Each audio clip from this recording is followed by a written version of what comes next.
Self-publishing is changing. No more gatekeepers. No more barriers. No one standing between you and your readers. This is the Self-Publishing Show. There's never been a better time to be a writer. Yes, hello and welcome. It is James, and here is the Self-Publishing Show, your Friday dose of indie publishing from sunny UK this week. We are talking direct marketing, and one of the major movers, I think, in the industry for direct marketing over the last couple of years is a company not too far away from where I am, Bookvault, here in the UK, based in Peterborough, and they have, as an organisation, they've got a lot of publishing history, or printing history I should say, behind them, but they have pivoted, as they say in business, to really serve the indie market, and that has worked at exactly the right time as direct marketing becomes a very viable proposition for lots of indies. So we're going to be talking to Bookvault, to Alex, in just a few moments. Before then, I just want to talk about the live show we have coming up in just over a month's time, a month and 5 days, I think it is, from where I'm sitting here. So about a month exactly, probably, when this podcast goes out. So we have a fantastic schedule this year. Can't wait to be sitting on stage with E.L. James and Lucy Score. We have Steve Higgs. We've got Craig Martell. We've got people from the audiobook industry, including from ACX and startups, who are going to be pitching on their take on what's happening in the audiobook market. We're going to have Ricardo Fiat and Dan Wood on stage. We're going to have Mike Horrigan from Written Word Media talking about promos. And all of these people, if you're there, will be happy to talk to you as well. So you get a chance to meet the people behind some of these services, and some of these famous authors, get a chance to meet them and glad hand them. I don't really know what glad hand means, but we do say it, don't we? Now, I know the price went up this year, went up by 20%, and we had no choice over that. It was a ruling about VAT, which is sales tax here in the UK. It's really annoying because 20% is really high. I noticed sales tax in the States is usually about 7%, something like that, and but it's 20% in the UK, quite common in the EU as well. And that did put it out of reach, I think, for some people. So what we're going to do is we are going to make some tickets available for people who otherwise couldn't afford to pay for a ticket. So basically, if you're perhaps just starting out, you haven't got any book income yet, you can't really justify spending 240 quid now for 2 days, including the party, we are going to gift you a ticket. So the only way I can think to do it is if you just send an email to support@selfpublishingformula.com. Just state your case for why you think you deserve a ticket, and we will give away 10 tickets to those people. So it won't be a first come, first served. It'll be for genuine needs and genuine causes. So please don't ask for it if you think you can afford it, but if you can't, and it will be the difference between you being there and learning and moving your career on and not, we want you to be there. So it's as simple as that. So we've got 10 tickets we can give away on that. Just email us. Catherine and I will go through the email, so support@selfpublishingformula.com, and we will get those out to you as soon as possible. If you can afford a ticket, and I promise to buy you a drink if you ask me nicely on the first evening at our party, you can go to learnselfpublishing.com/SPS live. So grab your ticket. These will be the last giveaways, I think. So grab your ticket and join us in June, in a month's time, in London's South Bank, which is a wonderful venue. It's a lovely place, a lovely part of London, particularly if you like street food, with a lot of it down there, including some sort of German take on it. I noticed last time I was there, some fantastic ice cream and some decent coffee. Of course, we need to be near lots of coffee. You can't have a room full of authors and not have coffee. It would be a riot. And that's it. Yes, so that will be our show in a month's time. A little bit more about the schedule if there's any changes as soon as we get close to it. We are going to feature a couple of previews of the sessions ahead. So I'm going to talk to Susie Quinn soon about the secrets of finding your audience. She always does an excellent talk, really motivational and really directly pointed at what we write and how we choose what we write, and whether we write to market, whether we write something that's going to sell. And Susie's really cracked that code. So we will hear from her on the show. We're going to hear from her in the podcast as well soon. But today it is Alex from Bookvault. So we're going to be talking about direct marketing. Alex will be at the show as well. You can definitely go and say hello to him and Curtis. They are good fun. I think they might even be bringing a third Amigo along to London, but they'll tell you the lowdown on how to get your book on Bookvault. It's a very competitive service for print on demand, but perhaps even more importantly, in this direct marketing era, they can do a lot of special editions and make your book look fabulous, and you can suddenly find yourself charging 25 quid for a book because your fans will buy those special editions from you, and they're fun to produce as well, perfect for those crowdfunding raises as well. So okay, here is Alex, and I'll be back for a quick chat at the end of the interview.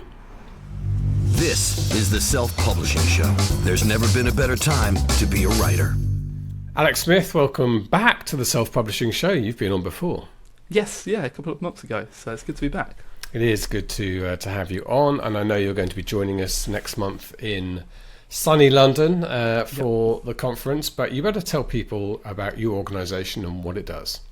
Yeah, so we're Bookvault, so we're a print-on-demand manufacturer, similar to the likes of Ingram and KDP. So effectively, you upload your files, we store them in our virtual library, and we print and ship them as and when they're needed.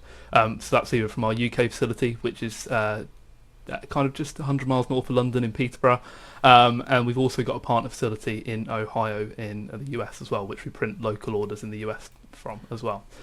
So we handle everything from kind of your author-owned orders. We do direct sales, so if you've got your own website, we sit in the middle there and print and ship them directly to the customer when you make a sale. And we also do a little bit of distribution too as well. But I think the big thing we're kind of really focusing on at the moment as well is special editions. So we've seen a massive rise in Kickstarter and all those special fancy editions where you can kind of sell one book for the profit you would sell 10 traditional books. So we're really focusing on that at the moment as a business too. Yeah, and you ship as well, which you mentioned there, yes, but it's an important thing to note. This is not like going to Clays or somewhere and then suddenly you've got the problem with warehousing, but it's the ability to do something above and beyond what you get offered at KDP and places like that, particularly with the special edition. So what sort of things are you seeing rattling off your enormous printers?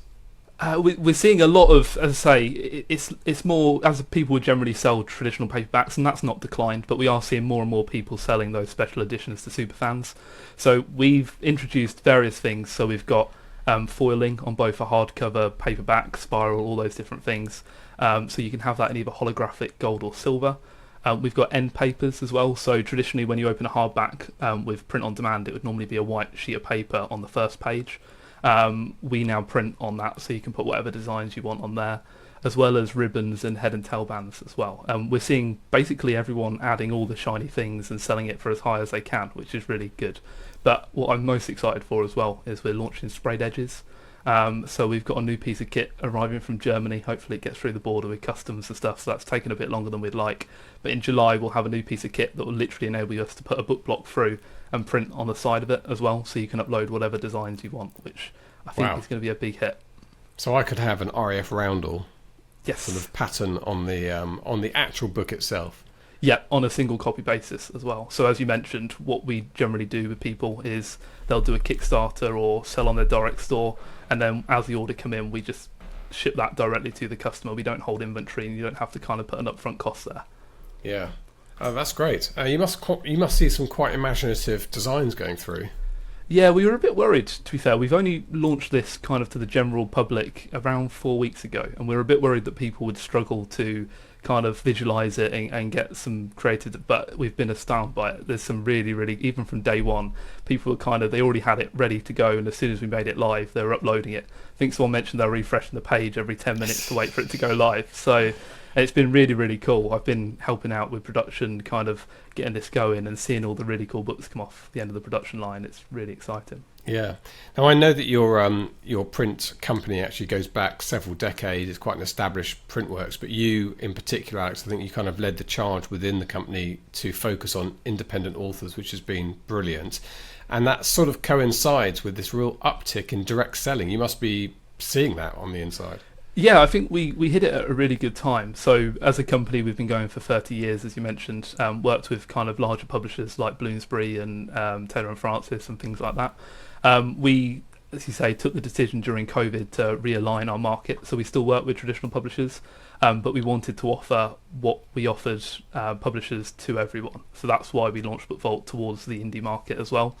And yeah, as you say, we kind of hit direct sales quite quickly. We'd been doing it for a few publishing customers, but we quite quickly launched an app which is publicly available and built it pretty feature rich. So with our direct selling app, you don't need to input shipping rates. We automatically upload those to the stores. So we'd seen before when people were trying to sell their books, they were keying in literally every book, the cost for each country, and it was an absolute nightmare. We automatically import the orders as well, so we know there was a few customers before they started using our app that were literally paying someone to key in each order into Amazon or Ingram and ship it out on their behalf. So we automatically, as soon as the order come in, pick it up and send it on to the customer. And then we also deal with stuff like the shipping as well. So when we ship the book, we provide your e-commerce platform with the tracking number and everything like that, and it automatically gets kind of cleared off your CMS system as well. So you talk about the e-commerce platform. We're talking about things like Shopify, I guess, here. And Shopify, Wix, and WooCommerce are kind of that's running on WordPress. They're kind of our main ones. We are very excited to be working with PayHip as well. So they're just finalising a few things their side, and we'll have a kind of feature-rich integration there as well, which will be pretty much the first in the industry, which is really exciting for physical books, that is. Yeah, and I know it's been a bit of a slog getting to this point, because I remember when you first talked to me about, I can't remember which one it was, one of those big companies, and a month later you're still going backwards and forwards with small bits and pieces. But whilst it's a painful birthing process, it makes all the difference for people direct selling, having a professional shop, and everything dovetailing.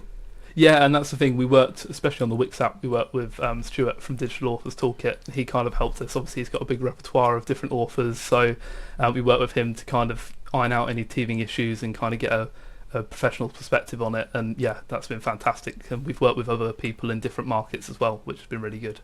Yeah. You're going to run out of space at some point. I mean, the distribution, I know you mentioned do a bit of distribution, but just the shipping itself is kind of space heavy. Yeah, I mean, we're very fortunate that we have quite a low overhead. So literally a book comes straight off the end of the trimming line, straight into a box, and then we have a collection each day. So we're currently actually only running what we technically could do kind of a half capacity. So when we have a busy periods, we can run literally 24 hours a day. The machines are built to do so, and we're only really running 2 shifts. So yeah, we've got a lot more space for more capacity, which is really exciting because we are seeing a tremendous amount of growth. And then also plans for the future. I mean, we're currently working with partners in the US. We're hoping to launch a partnership fairly soon in Australia as well as working with other distribution partners in India, South Africa, and Brazil is the other one that we're working with. Wow. Yeah. And for our friends in the US listening to this, what services are on offer? Is it the same range of services you can offer in the UK? So there are slightly reduced services, so any of the bespoke stuff, that would still come from the UK. But what we do is work with shipping aggregators. So each day we effectively send off a massive box to the US full of loads of little boxes that we ship up. It goes across in a plane and then is injected directly into the US. Parachuted down. Yeah, exactly. Yeah. Injected directly into the USPS postal system. So there's normally like a $1 or $2 uplift.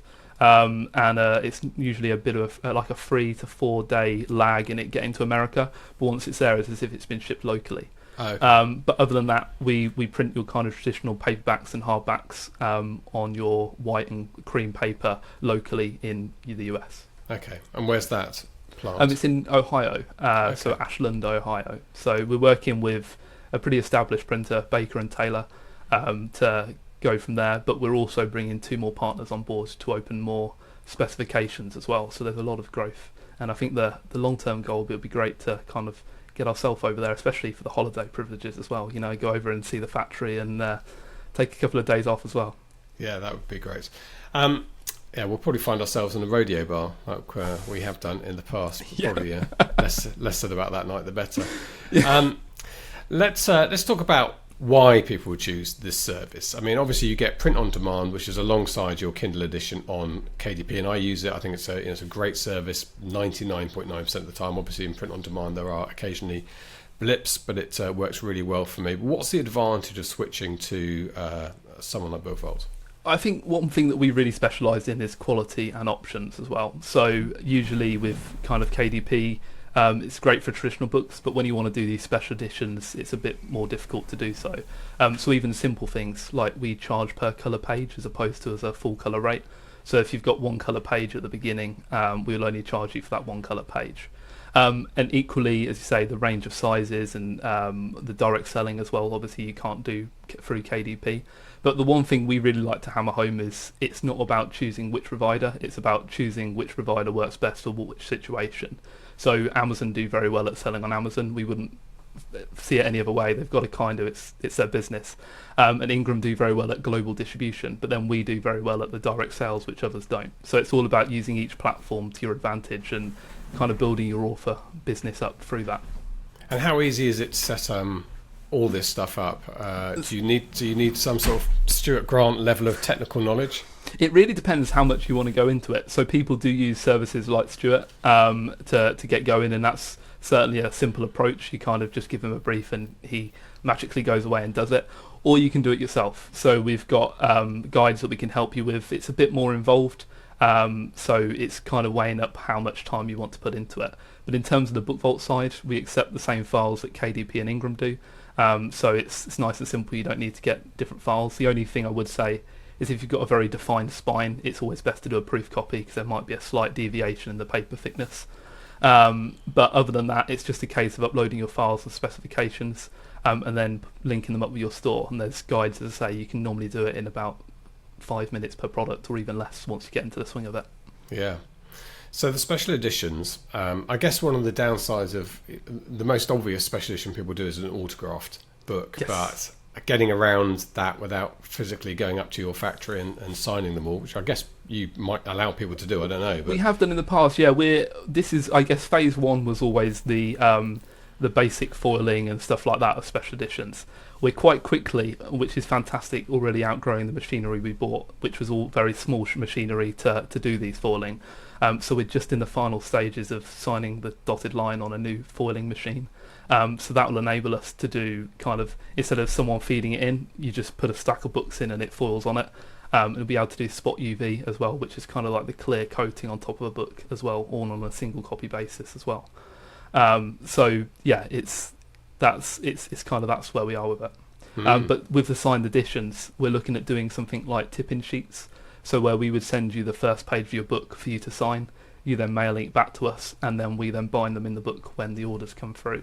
So it's certainly something that's on our radar, and I think it's one of these things that traditionally a lot of the printers have been stuck in their ways, so we're really trying to break the mould and offer new things. yeah, I mean that would be useful. It's the one thing you end up doing on your kitchen table, and it takes a while. So yeah, I mean there is obviously, you can have the kind of, I don't know what you call it as a name for when you've pre-printed a signature, which some people are happy with, but I would only ever sell if somebody knew that's what it was coming. Yeah, we do see a lot of people do that, and yeah, as you say, it does look very. If you get a good quality scan, it looks perfectly fine. But yeah, it's always best to make people aware of it, just in case. Yeah. So foil on the what would you call it, on the leaf, on the pages, on the front cover, or foil on the front cover, patterns on the side, and this is the area you're talking about that people can maximise with their imagination, is these one-off funded example being perhaps Joe Penn, I think, did recently with her release, and she worked through you. Yeah, so we worked with Joanna Penn for Writing the Shadows, where we did kind of we did a leatherette book with a dust jacket on with gold foiling, and then she had a ribbon as well. And we also worked with Ruby Rowe or Sasha Black for her most recent Kickstarter as well. So yeah, we kind of work with them, especially with Kickstarters. We're building a tool in at the moment, but our customer service can do it in the interim. You just send us over a spreadsheet of the backers of your Kickstarter and tell us which products need fulfilling, and we automatically import those and fulfill them for you. So it's a really simplified solution. Yeah, fantastic. I think Sasha must be a neighbour of yours, isn't she, Peterborough way? Yeah, she's just around the corner, so it worked out very well. I know she and Cara were up the other day causing mischief in your factory. Yeah, so really the limit now is imagination and thinking, well, what's going to work here? I mean, I write Cold War thrillers. It'd be fun for me to put a roundel here and there, but I think if you're in the romance area, particularly fantasy, romantasy, that's really lends itself, to the colorized maps and all sorts of things that people Yeah. will pay for. Exactly that. Yeah, we see people kind of halfway through the story doing double page spreads of artwork, or as you say, maps and stuff like that. But to be fair, there's not even just one genre that's been doing it. We've been seeing it across genres, and I think it's very much of, traditionally it was always something that was never possible. You'd always have to do a minimum of, say, 50 copies, or if it was less, it was a much higher unit cost. So it's kind of just giving people the tools to be able to do what they want. This must have taken some significant investment on your end. I mean, I've seen these machines. I've visited the factory. These are not small. You said you're near signing the dotted line. I can imagine there's some negotiation that goes into buying one of these. It's a significant investment. Yeah, it's a strange one, because traditionally people that buy the kit we do are doing 100, 200, 300 books at a time, and we're generally, our machine manufacturers must hate us, but we're always breaking the mould with their machine. So the print device that you saw, which is a massive kind of 10 metre long print unit, and then with a book finishing block at the end, that machine was solely built for doing longer runs. And we spent a couple of months developing with the manufacturer a way of doing the single copy, and we were the first in the world to use that machine, or pretty much inkjet in whole, to do single copy production. So we're pretty innovative in machinery, and yeah, it does cost quite a bit, but it's one of those that the more automated and with a machine you can be, the less likely there is for issues, which is what we've kind of seen in the long run in terms of quality assurance. Yeah. Now you're going to be in London next month, as I say, so people can come and have a chat with you. And what will you have on your stall? So we'll have lots of samples. I think certainly with Bespoke, it's very much, it's always, you can never sell it in words. You've got to kind of be able to see it. So we'll have the whole range on display there, including sprayed edges as well. You'll be able to speak to the team of experts. We can kind of give you a bit of a guidance on where you could maybe take your direct sales journey, as well as kind of we'll have a nice promotion as well for people to get started with Bookvault. So make sure to pop along and say hello. Great. So if you're looking for inspiration, that's probably the best way of doing it, picking up and having a look at some of the stuff. In fact, one of the great things about your place when you visit is that you can see a lot of things that people have done and go, oh yeah, that would work. Yeah, that would work for me. I'm always stealing other people's ideas because it's quite hard having your own. Well, Alex, I think you're a great team at Bookvault. I'm a big fan, particularly the way that you have pivoted and focused on this huge, growing sort of indie market. And I'm now involved in an indie publisher, Vinci Books, and this is exactly the sort of thing that we need to be thinking about next level. What we will do differently. That same agility that you're showing, I think, as publishers and bigger indie authors, we need to be showing that as well. We don't have to do things the way they did it 10 years ago. Yeah, exactly that. And I think it's all about getting those tools to be able to do it. And print on demand, again, it's a environmentally good thing, because you're not building loads of books and putting them in stock, but equally it kind of helps you experiment and try new things and update files as well. So yeah, it's a good way to do it. Fantastic. You better tell people where they can find you. Yeah, so you can go on our website, which is bookvault.app. On there you can kind of see all about our services. You can get a quote as well before you create an account to see how much it will cost, including all the special editions. And then you'll find us on our social medias as well, which is generally under Bookvault, which we generally run promotions and stuff as well. So it's always good to check that out. Brilliant. Alex, thank you so much for joining us. Brilliant, thank you. This is the Self-Publishing Show. There's never been a better time to be a writer. There you go. There's Alex Smith from Bookvault. If you're going to be at the show next month, he will be there. Go and say hello to him. And if you want your website to be looking amazing, also go and speak to, and perfect for direct selling, go and speak to Stuart Grant, because he sets all that Shopify stuff up for you and to get you around the hassle. He'll be at the show as well. And remember, if you can't afford to come to the show but you want to be there, you think it'll be valuable for your writing career, we would like you there as well. So drop us an email to support@selfpublishingformula.com. We have 10 tickets to give away to people who otherwise would not be able to afford a ticket. So just put your case in an email to us. I can't think of another way of doing it, so it's going to be like that. Email it to support@selfpublishingformula.com. We will get those tickets out to you, and we'll see you in London. And if you are going to buy a ticket, now's the time. We're getting close now, so it's learnselfpublishing.com/SPS Live. Right, that is it from this edition of the Self-Publishing Show. Thank you so much for being here. All that remains for me to say is a goodbye from me. Goodbye. Get show notes, the podcast archive, and free resources to boost your writing career at selfpublishingshow.com. Join our thriving Facebook group at selfpublishingshow.com/Facebook. Support the show at patreon.com/selfpublishing show. And join us next week for more help and inspiration so that you can make your mark as a successful indie author. Publishing is changing, so get your words into the world and join the revolution with the Self-Publishing Show.